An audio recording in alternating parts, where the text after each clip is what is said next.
my name is Rhonda, and welcome to Random with Rhonda. How many of you are great at giving advice to other people and forgetting about applying it to yourself?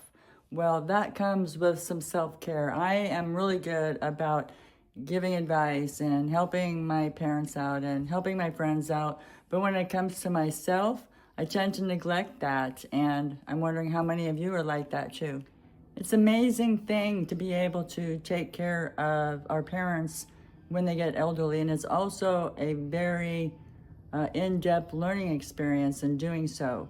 And part of self-discovery for me has been going through the past few weeks with my parents. My mom broke her leg right above the ankle, and on February 11th, so almost a month ago.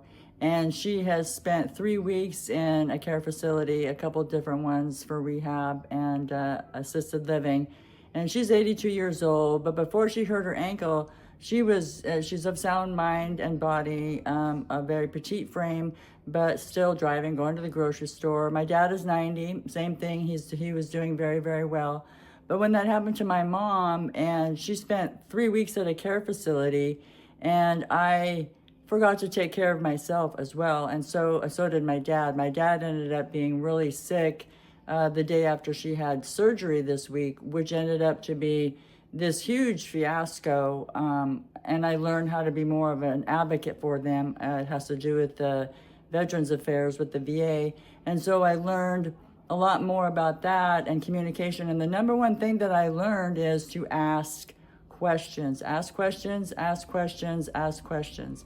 And that can pretty much apply to anything in life, not only in caring for our parents and advocating for them medically, but to ask questions about everything. I know in the big scope of things going on in the world today, that's something that people definitely do, to question everything. And even though people get the same answer, they still think of it in different ways. Nonetheless, if you don't ask questions, you're not going to find out anything. And right before my mom broke her leg, I was starting to get into this venture of something I wanted to do because I love air plants. Air plants and me get along really well, and I think they are the most darling things. And so I started setting it up so I could be able to sell them. And when this happened to my mom, it kind of like fell on its face. And I could tell that I was getting tired and worn out because I started thinking, I can't do this, starting to really care about what other people would think about this dream I have of selling air plants. And it might sound silly, but until you own one, I think everybody should own one. You won't know what I'm talking about.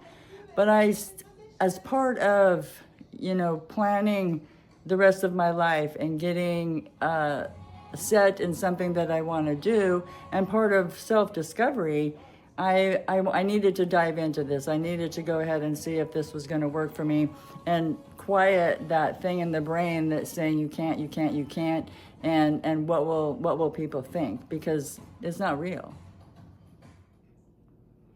My name is Rhonda, and if you like these videos, like and subscribe, and I'll catch you next time.